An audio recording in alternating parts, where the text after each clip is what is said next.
그 방 3층에 회랑들이 있는데 한 방의 회랑은 20척 되는 안뜰과 마주대하였고 다른 한 방의 회랑은 바깥뜰 박석 깔린 곳과 마주대하였으며 그 두 방 사이에 통한 길이 있어 너비는 10척이요 길이는 100척이며 그 문들은 북쪽을 향하였으며 그 위층의 방은 가장 좁으니 이는 회랑들로 말미암아 아래층과 가운데 층보다 위층이 더 줄어짐이라. 그 방은 3층인데도 뜰에 기둥 같은 기둥이 없으므로 그 위층이 아래층과 가운데 층보다 더욱 좁아짐이더라.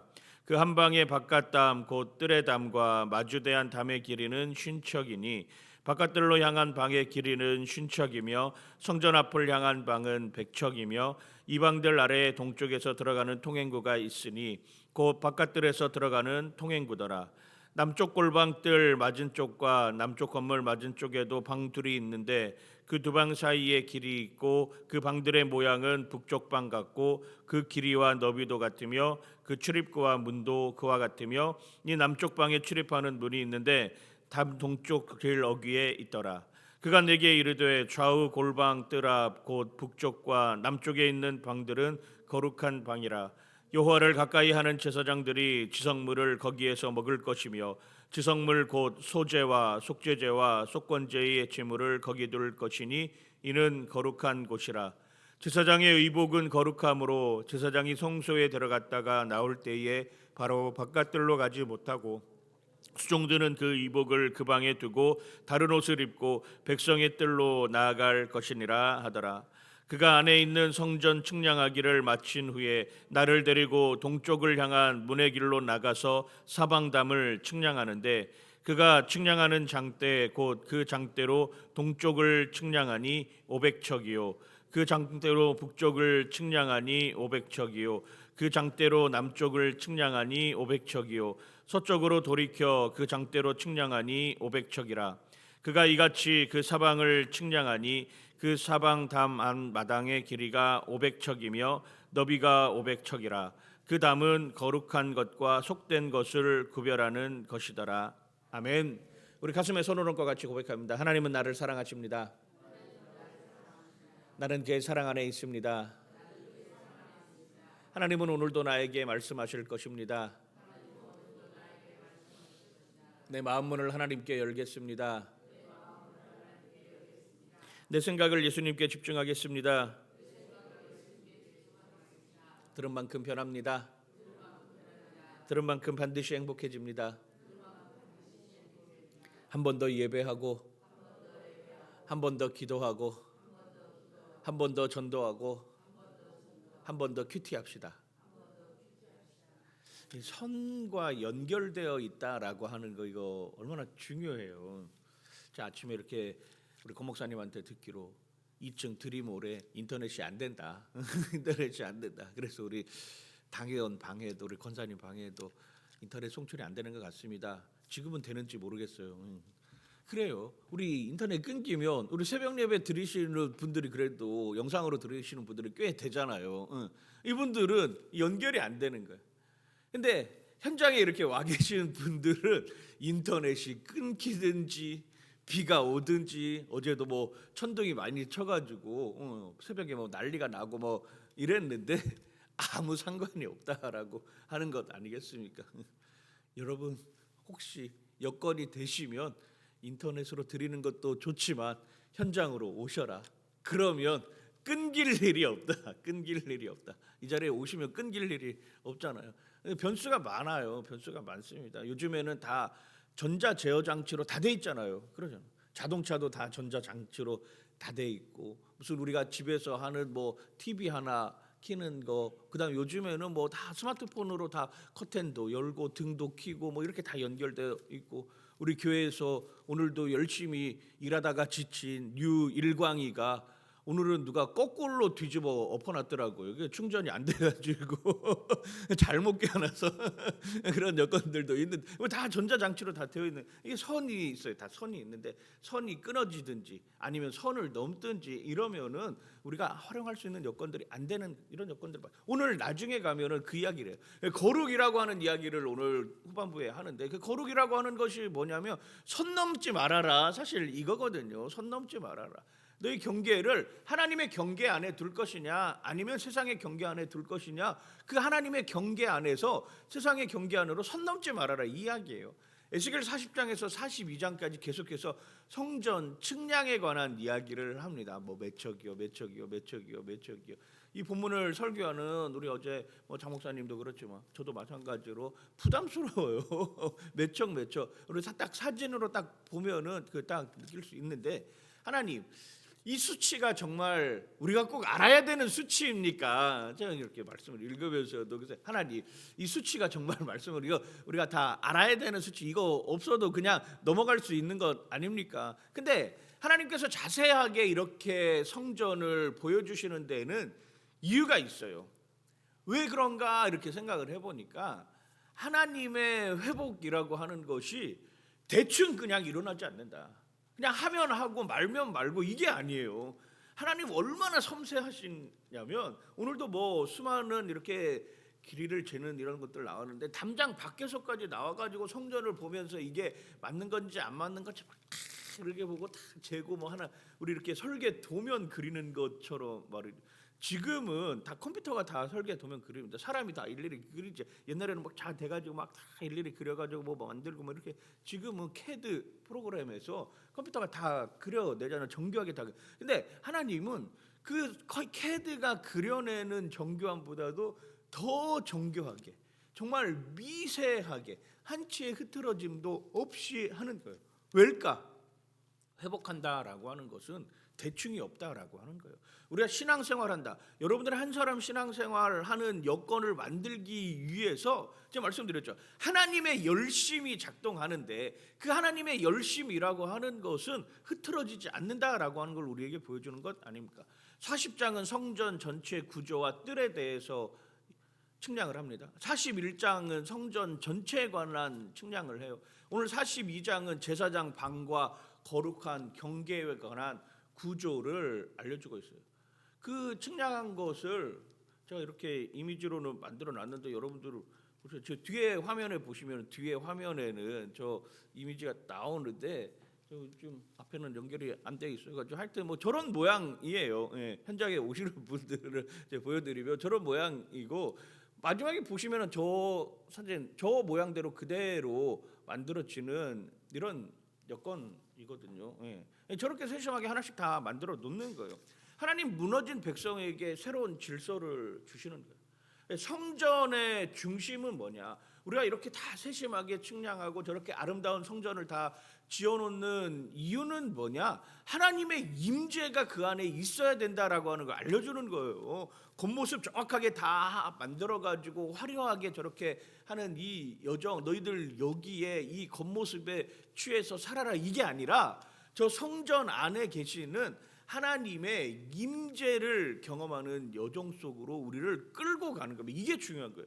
그리고 그 구조는 거룩함과 질서를 위해서 우리에게 허락되어지는 것이에요. 우리 광주 유일교회도 뭐 얼마나 크고 좋습니까? 이 성전이 성전 되는 이유는 이곳에 하나님의 임재가 함께하고 있기 때문이에요. 아무리 화려한 성전, 아무리 좋은 성전도 하나님의 임재가 없으면 그거 필요 없다 이거죠. 안 받겠다, 하나님 오히려 그렇게 이야기를 하잖아요. 나 너희들 제사 드리는 거 안 받겠다. 너희들 뭐 가지고 오는 거 가지고 오지 말아라. 야, 냄새 난다. 이렇게까지 오히려 표현하고 있는 것 아니겠습니까? 결국 뭐예요? 그 중심에 하나님의 임재가 있어야 된다. 하나님이 정말로 내 안에 있어야 된다. 정말로 내가 그 하나님 앞으로 나아간다라고 하는 이런 여정들이 계속 우리 안에 있어야 되는 거예요. 담이라고 하는 거는 담에 대해서도 뒤에 갑니다. 우리의 삶의 경계를 의미합니다. 예, 담이라고 하는 것이 구별되는 거잖아요. 거룩한 것과 속된 것을 구별하겠다라고 하는 이런 의미로 하나님을 담을 세우는 거죠. 하나님은 오늘도 우리의 삶을 측량하세요. 여러분들 한 사람 한 사람을 다 측량합니다. 키는 173이고 몸무게는 한 80에서 90 언저리 이렇게 좀 더 되고, 제 몸무게예요. 그래서 측량하시요. 여러분들 한 사람 한 사람 다 측량하시잖아. 키 이 정도, 몸무게 뭐 이 정도, 사이즈 뭐 이렇게 해가지고 하나님 다 측량하셔가지고 좀 더 불어나지 않도록 이렇게 계속 만들어주는, 우리의 삶을 계속 측량해. 근데 육체적인 삶을 측량하는 것뿐만 아니라 영적인 삶도 매일매일 우리가 측량해야 돼요. 그래야 우리가 하나님 앞에 서 있는 여정들이 정말 감사함으로 은혜로 나아가는 것 아니겠습니까? 그러잖아. 겉으로는 아까 봤지만 화려해요. 겉으로는 다 뭐 몇 센치, 뭐 몸무게 뭐 얼만큼 뭐 해가지고 뭐 이렇게 다 보일 수 있어요. 근데 내 내면에 하나님의 임재가 없다라고 하면 무슨 소용이 있겠냐 말입니다. 그 거룩을 측량할 수 있는 방법이 우리 뒤에 나와요. 여기서 사람은 무너진 현실을 계속 봅니다. 근데 하나님은 회복의 미래를 이미 보고 계시고 아직 완성되지 않았지만 하나님 한 땀 한 땀 다 측량해 놓고 설계도 다 그려 놓은 것처럼 이미 완성된 설계도를 보는 것 아니겠습니까? 여러분 드림홀 나가실 때 보면 액자가 옆에 쭉 다 걸려져 있어요. 제가 액자 다 깔아놨잖아요. 액자 한 20개 깔아놨는데 저희 교회가 언제 어디서 예배 드렸고 어떻게 세워졌고 이 건물 공사하는 과정도 그 액자 안에 포함되어 있거든요. 그리고 이 건물 이후에 비전도 제가 거기다가 다 이렇게 그려놓고 이미지로 다 만들어놨잖아요. 그 비전 품고 저는 계속 기도하고 있는 거예요. 야, 내가 건축하지 않아야 아름다운 그곳에서 우리가 정말로 비전을 품고 하나님께 나아간다. 이미 다 그림 나와 있는 거잖아. 결과물 나와 있는 거다. 하나님도 마찬가지예요. 이미 지금은 무너지고 지금은 아무것도 없는 여정이지만 이미 하나님께서는 그 결과물을 보고 야 너희들 비전을 품고 기도해라라고 이야기를 하는 거예요. 기도해라라고 하는 거예요. 그래서 에스겔 40장에서 42장에 반복되는 측량은 단순한 건축 이야기가 아니라고 하는 거예요. 에스겔아 내가 다시 세울 것이다 이야기잖아요. 내가 다시 무너진 거 회복시키겠다라고 하는 이야기잖아. 내가 다시 일으켜 세우겠다. 내가 정확하게 세울 것이다 이 표현이에요. 내가 정확하게 그리고 내 백성 가운데 거할 것이다 이 이야기를 하고 있습니다. 이게 우리의 꿈과 소망과 희망 비전 아니겠습니까? 오늘 42장은 그 가운데 특별히 제사장들의 방과 성전 전체의 경계를 우리에게 보여주는데 오늘 본문에서 정말 가장 많은 비중을 차지하는 내용이 제사장의 방에 관한 내용이에요. 1절부터 14절까지가 그 제사장의 방이 어떤 구조로 되어 있는지 하나하나 다 이렇게 측량을 합니다. 특별히 42장 13절에 보시면은 42장 13절에 이런 표현이 있어요. 그가 내게 이르되 좌우 골방 뜰 앞 곧 북쪽과 남쪽에 있는 방들은 거룩한 방이라. 여호와를 가까이 하는 제사장들이 지성물을 거기에서 먹을 것이며 지성물 곧 소제와 속죄제와 속건제의 제물을 거기 둘 것이니 이는 거룩한 곳이라라고 이렇게 표현을 하고 있습니다.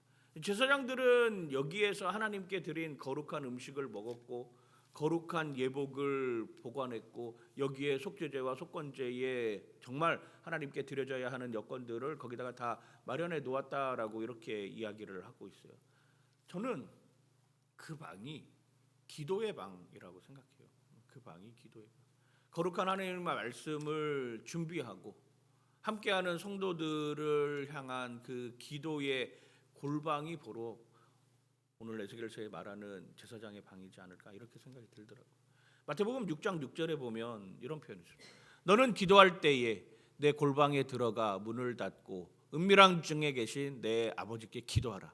은밀한 중에 보시는 내 아버지께서 갚으시리라. 그래요. 예수님 이후로 살아가는 우리 모두가 다 제사장인 거 아시죠? 목사님은 제사장이고 우리는 그냥 성도 아닌가요? 아니에요. 우리 모두 다 제사장이에요. 제 말이 아니라 성경에 그렇게 나와 있어요. 베드로전서 2장 9절 말씀에 제가 읽어드릴게요. 그러나 너희는 택하신 족속이요. 여러분 택하신 족속 맞죠? 네, 택하신 족속이요. 왕 같은 제사장이요. 그렇죠? 여러분들 한 사람 한 사람 다 왕 같은 제사장의 모습으로 오늘 서 있는 거예요. 거룩한 나라요. 그의 소유가 된 백성이니 이는 너희를 어두운 데서 불러내어 그의 기이한 빛에 들어가게 하시니에 아름다운 덕을 선포하게 하려 하심이라. 아멘. 그래요. 우리 뭐예요? 택하신 족속이요. 왕 같은 제사장들입니다. 저는 이곳이 우리가 제사장으로서 기도하는 그 오늘 에스겔서에서 측량한 그 방이 되기를 소망합니다.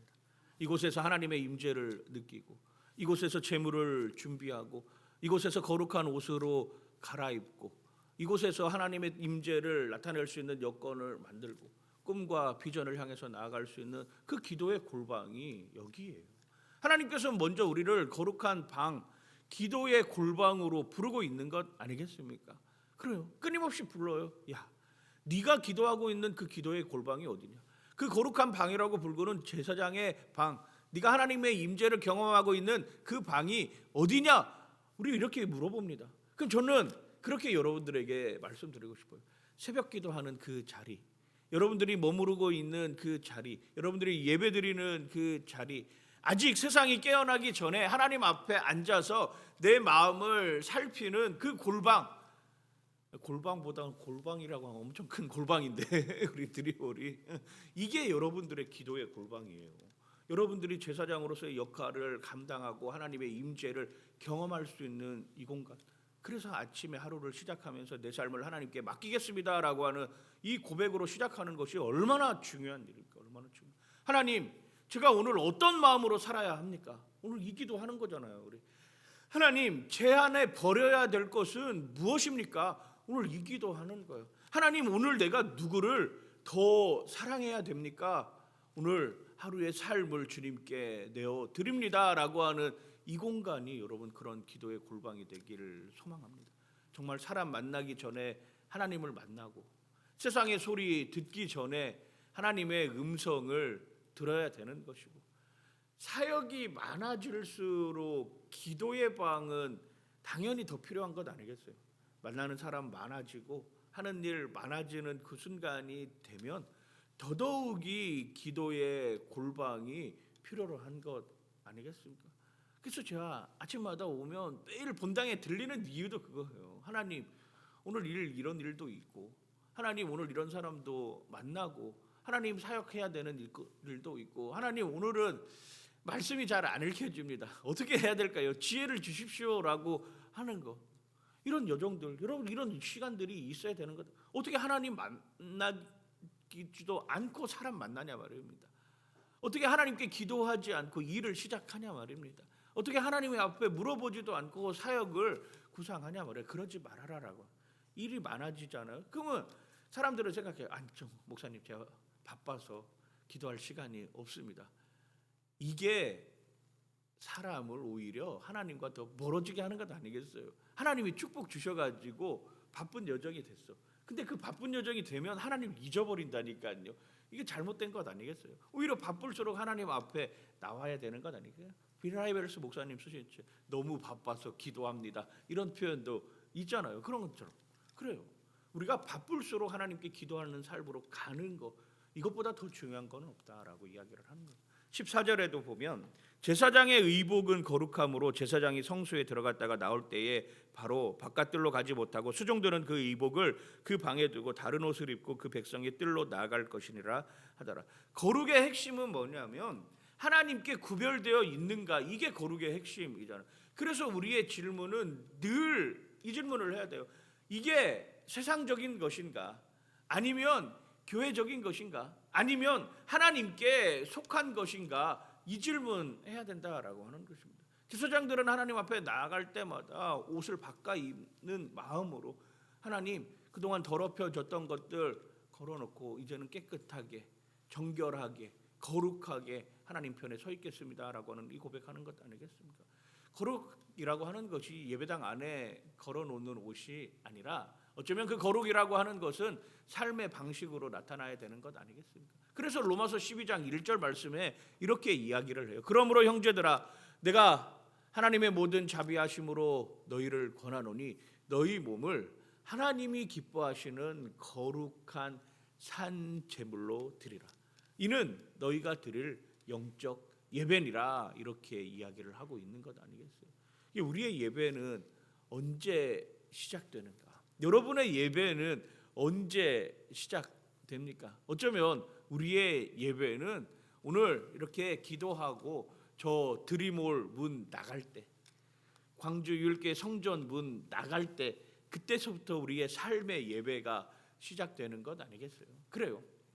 어쩌면 거룩이라고 하는 것이 특별한 장소를 넘어서서 특별한 골방에서 내가 하나님으로 무장하고 세상으로 나아가는 그 여정까지 다 포함되는 것 아니겠습니까? 그래서 거룩한 골방이 중요한 거라니까요. 이게 갖춰지지 않으면 세상에 나가서 이길 수가 없어. 근데 이렇게 무장하고 기도하고 하나님의 임재를 경험하고 세상으로 나가면 삶 속에서도 하나님과 함께하면서 삶의 예배를 드릴 수 있는 원동력이 바로 이 공간이라고 하는 거예요. 원동력이 바로 이 기도의 골방이라고 하는 것 아니겠습니까?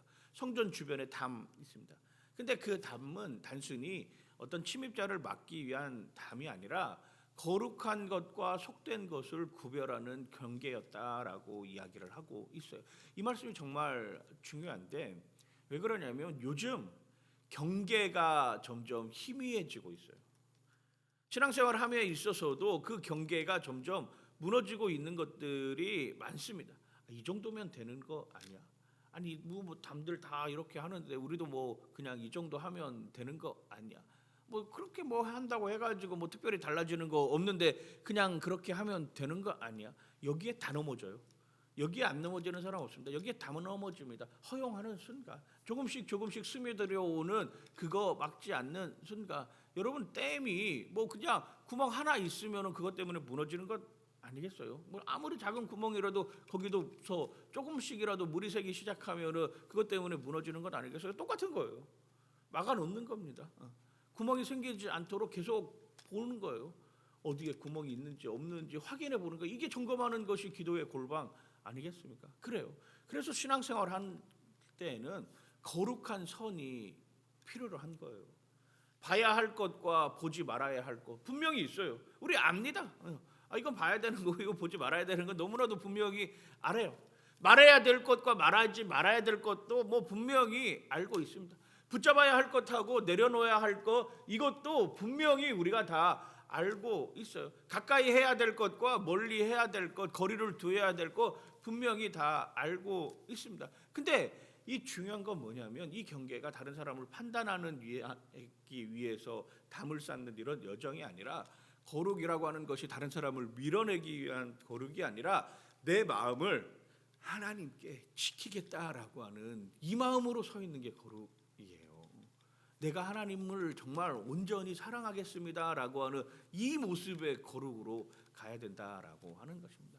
어쩌면 하나님은 오늘 우리에게 이야기를 하고 있는 거예요. 다시 선을 그어라. 다시 측량해라.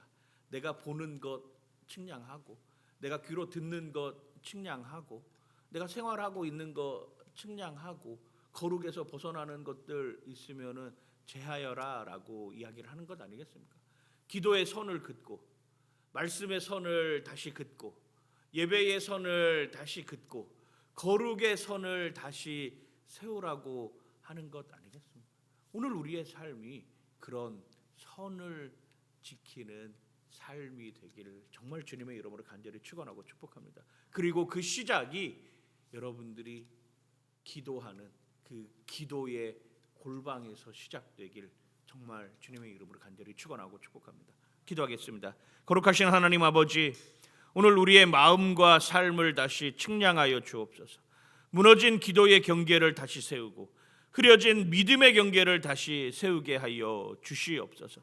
사람에게는 사랑으로 넓어지게 하시고 죄 앞에서는 분명하게 서게 하여 주시옵소서. 오늘 하루 어디에 있든지 하나님께 속한 사람답게 살아가는 우리의 삶 자체가 거룩한 예배가 되게 하여 주시옵소서. 예수님의 이름으로 간절히 기도드립니다. 아멘. 이제는 우리 주 예수 그리스도의 은혜와 하나님 아버지의 무한하신 사랑과 성령의 교통하심이 오늘 예배를 통하여서 내가 기도하는 그 골방은 어디이며 내가 선을 그어야 할 것은 무엇인지 깨닫고 주님 앞에 나가기를 원하는 우리 사랑하는 광주 유일교회 성도님들, 또 영상으로 함께 예배드리는 이 땅에 있는 모든 그리스도인들 머리 위에 이제로부터 영원토록 함께 하시기를 간절히 축원합니다. 아멘. 오늘 기도할 때 그렇게 기도했으면 좋겠습니다. 하나님, 내 안에 무너진 거룩의 경계를 다시 세워 주시옵소서. 하나님, 사람을 만나기 전에 하나님을 먼저 만나는 사람 되게 하시고 우리 가정과 교회가 세상 속에서 하나님의 거룩함과 사랑을 드러내게 하여 주시옵소서 고백하고, 오늘 또 특별히 기도할 것은 우리 자녀들을 위해서 같이 한번 기도했으면 좋겠습니다.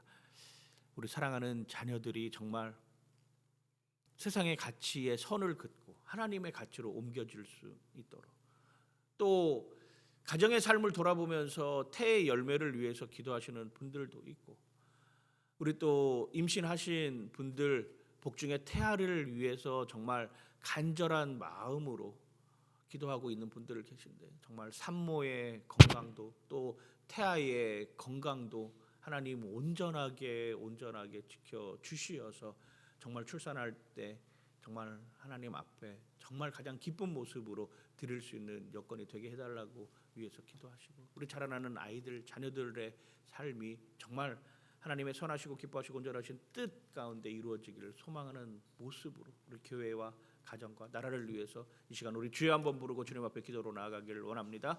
주여, 주여, 주여. 하나님, 오늘 우리 가정과 우리의 삶과 우리가 행하는